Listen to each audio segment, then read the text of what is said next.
Terima kasih Anda masih bersama Sergap pemirsa. Seorang pria ditemukan tewas mendadak tergeletak di Taman Perumahan Mutiara Gading Timur, Kota Bekasi, Jawa Barat. Evakuasi korban dilakukan tim medis dengan alat pelindung diri sesuai dengan protokol pasien COVID-19.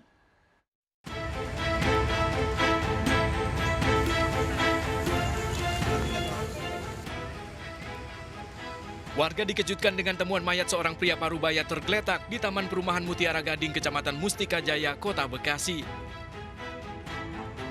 Jasad korban didapati tertelungkup dan keluar darah dari mulutnya. Evakuasi korban yang merupakan warga sekitar dilakukan tim medis menggunakan alat pelindung diri lengkap sesuai protokol pasien corona. Namun diduga korban tewas karena sakit. Mayat ini kena penyakit TBC, COVID atau corona. Karena emang udah ada penyakit penahunan, riwayat TBC, karena warga saya juga. Kasus kematian korban kini ditangani aparat Polsek Bantar Gebang dan Polres Metro Bekasi Kota. Dari Bekasi, Jawa Barat, Rahmat Hidayat, iNews melaporkan. Mirsa, setengah ton ganja dari Lampung ditemukan dalam tumpukan pisang saat dibawa dengan truk di Bekasi, Jawa Barat. Truk diberhentikan oleh petugas BNN di pinggir jalan kawasan perumahan Pesona, Bekasi.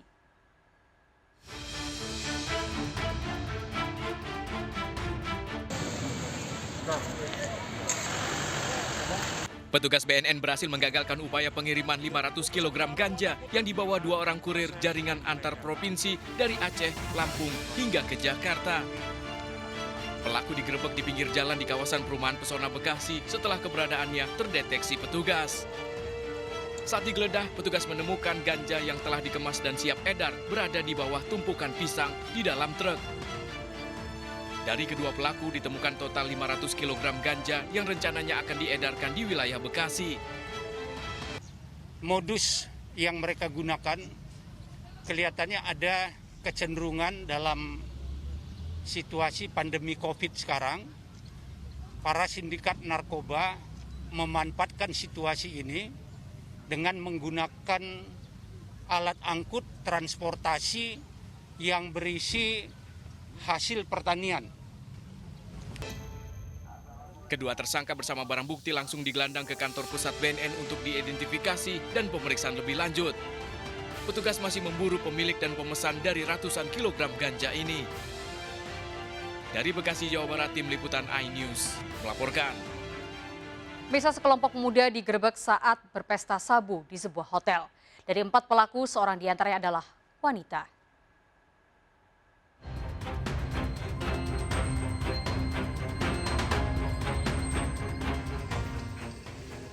Mendapat laporan adanya pesta narkoba, gabungan tim Anjani dan tim Tambora Polda Nusa Tenggara Barat menggerebek salah satu hotel di Jalan Panji Tilar, Kekalik, Mataram. Didapati 4 orang, salah satunya wanita, tengah berpesta sabu.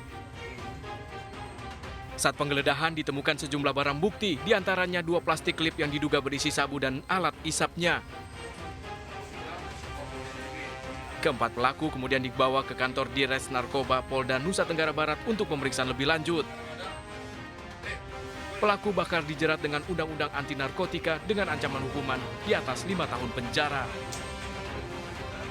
Dari Mataram, Nusa Tenggara Barat, Hari Kasidi, iNews melaporkan. Mirsa, sesosok mayat wanita ditemukan mengapung di Sungai Opak di bawah jembatan Kretek, Bantul, Yogyakarta. Dekat jasad didapati sebuah tas koper berisikan pakaian diduga milik korban.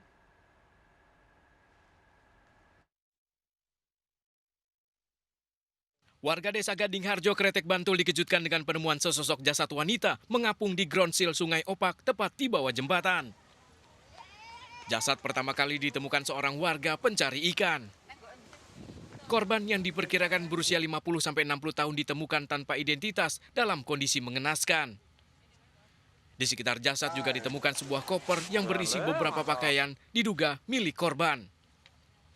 Polisi yang mendapat laporan langsung melakukan identifikasi dan mengevakuasi jasad korban ke Rumah Sakit Bayangkara, Yogyakarta untuk diotopsi. Untuk jenis kelaminnya cewek, tapi untuk identitas nanti kita masih nunggu proses identifikasi dari Polres Kabupaten Bantul. Polisi masih menyelidiki temuan jasad wanita ini dengan memeriksa sejumlah saksi. Dari Bantul, Yogyakarta, Trisna Purwoko, iNews melaporkan. Pemirsa, kesal sering dibohongi dan tidak diberi nafkah, seorang istri di Bengkulu tega membunuh suaminya. Pelaku bahkan sempat merekayasa suaminya tewas bunuh diri.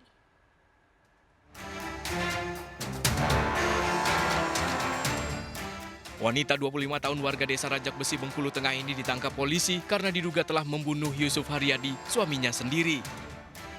Awalnya Yusuf diduga tewas bunuh diri di pondok kebun kopi miliknya 6 Agustus lalu. Namun dari hasil olah TKP dan pemeriksaan saksi ditemukan kejanggalan. Hasil otopsi Rumah Sakit Bayangkara Polda Bengkulu juga menyebut korban tewas akibat kekerasan dan kehabisan oksigen. Nah, tali yang ditemukan juga itu adalah simpul mati. Ya. Jadi kalau simpul mati itu kecil kemungkinan untuk pelaku bunuh diri. Kepada polisi, pelaku mengaku tega membunuh suaminya menggunakan kayu karena kesal. Ia dan seorang anaknya tidak pernah diberi nafkah. Dia tidak jujur, sering dibohongi aku. Karena apa? Duit tak dikasih ke aku. Sampai Pelaku dijerat pasal pembunuhan berencana dan terancam hukuman mati. Dari Bengkulu Tengah, Endro Dwi Arawan, iNews melaporkan. Mirsa, pelaku pemerkosaan seorang wanita di Bintaro, Tangerang Selatan, Banten berhasil ditangkap polisi setelah curhatan korban viral di media sosial. Pelaku awalnya berniat merampok melakukan pemerkosaan karena pengaruh minuman keras.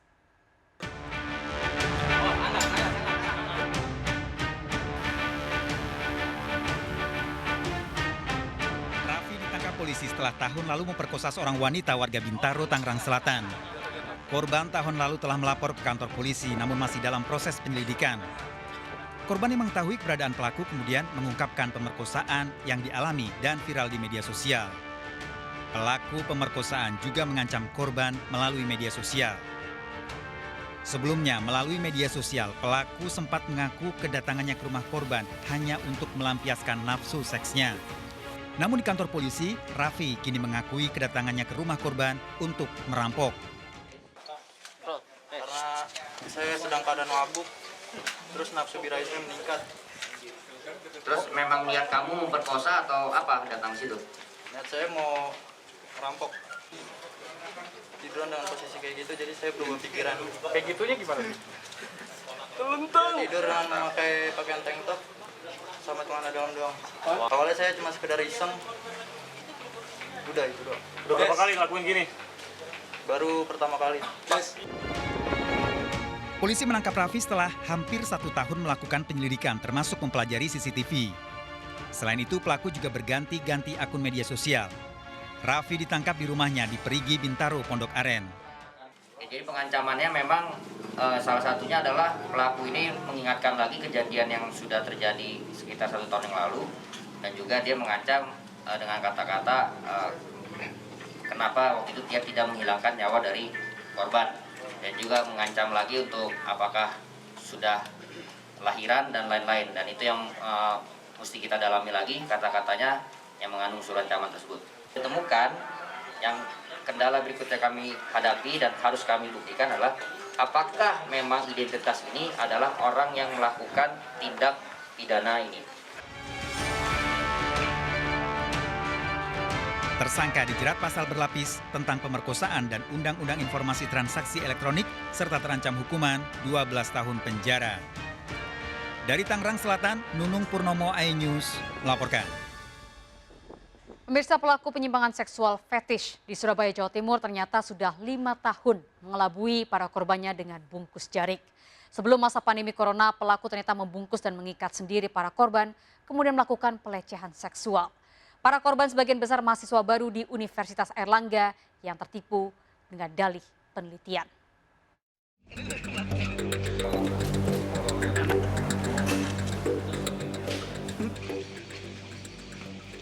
Gilang mahasiswa Fakultas Ilmu Budaya yang telah dikeluarkan dari Universitas Airlangga Surabaya karena melakukan pelecehan dan penyimpangan seksual ditangkap polisi di Kapuas, Kalimantan Tengah.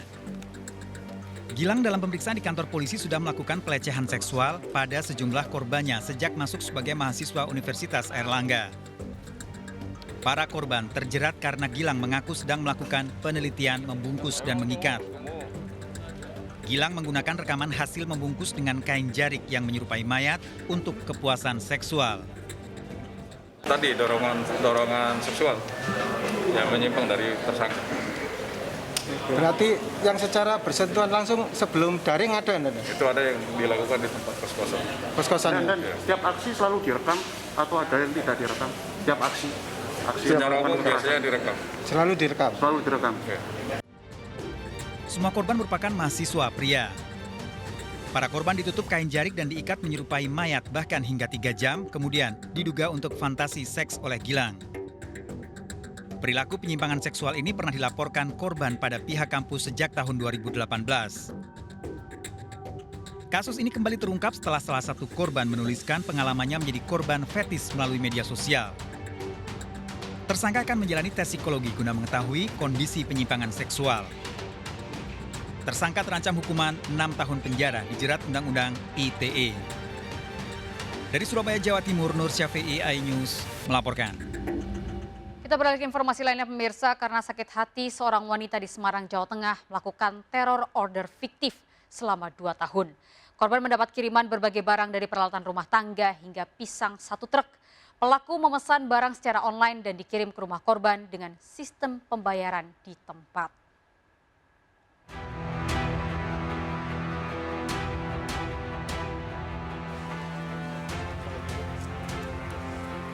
Novi Wahyuni ditangkap polisi di tempat tinggalnya Kota Semarang, Jawa Tengah setelah melakukan teror order paket fiktif pada teman wanitanya, warga Kendal. Novi mengakui telah melakukan teror sejak 2 tahun lalu dengan memesan berbagai barang secara online. Namun Novi memilih kiriman barang yang bisa dibayar di tempat oleh penerimanya. Novi mengaku sakit hati dengan korban sehingga memilih membalas dengan melakukan teror paket fiktif. Saya dendam sama yang namanya Titik Kukira itu. Kenapa dendam? Karena dia dulu pernah bawa temannya suruh mukulin saya ke kosnya. Dia kan pas ikut jual beli. Oh, terus? Ya kalau pedagang ngasih nomor WA, saya langsung WA. Kalau bisa dikirim ke Kendal bayar di tempat, ya pedagang itu langsung kirim ke Kendal. Kejadian berawal 2 tahun lalu saat Novi dan Titi bekerja di tempat yang sama Kota Semarang. Karena ada permasalahan, Titi meminta temannya membantu menyelesaikan masalahnya sehingga Novi dendam. Berbekal fotokopi KTP elektronik milik Titi, Novi kemudian memesan berbagai barang elektronik, makanan, bahan bangunan secara online dengan cara pembayaran di tempat, di mana Titi sebagai penerima harus membayar orderan paket. Titi bahkan harus pindah ke Batam, namun Novi tetap mengirim paket diantaranya 1 truk pisang ke rumah korban di Kendal. Bukan sekedar teman kerja, pelaku dan korban pernah terlibat hubungan sesama jenis. Dulu pernah ada hubungan. Hubungan spesial ya Mbak ya? Ya. Oh. Terus diputus atau gimana? Enggak, kita nggak pacaran, cuma kita hubungannya dekat. Jadi itu 1 tahun. 1 tahun ya? Memang ada hubungan spesial? Katanya pernah ditolak cintanya atau gimana? Enggak, kalau ditolak enggak. Dari hasil penyelidikan polisi, Novi selama ini memesan paket menggunakan akun media sosial palsu serta berganti-ganti nomor telepon. Untuk korban ada beberapa orang yang menjadi korban ya, khususnya dari desa Jongsemi. Ada beberapa korban. Kerugiannya ada sampai berapa nih? Akibat ini dan teroris. Kerugiannya berbagai macam barang yang dipesan ya. Ada buah-buahan, ada barang-barang yang lain. Banyak kerugian. Khususnya apa? Polisi mengamankan barang bukti, handphone dan belasan nomor telepon serta akun palsu yang dibuat tersangka. Tersangka terancam hukuman 20 tahun penjara, dijerat pencemaran nama baik dan transaksi elektronik. Dari Kendal, Jawa Tengah, Edi Prayitno, iNews melaporkan. Pemirsa, waspada prostitusi online lewat aplikasi Line. Polisi bongkar pertunjukan seks online melibatkan anak di bawah umur. Sergap segera kembali.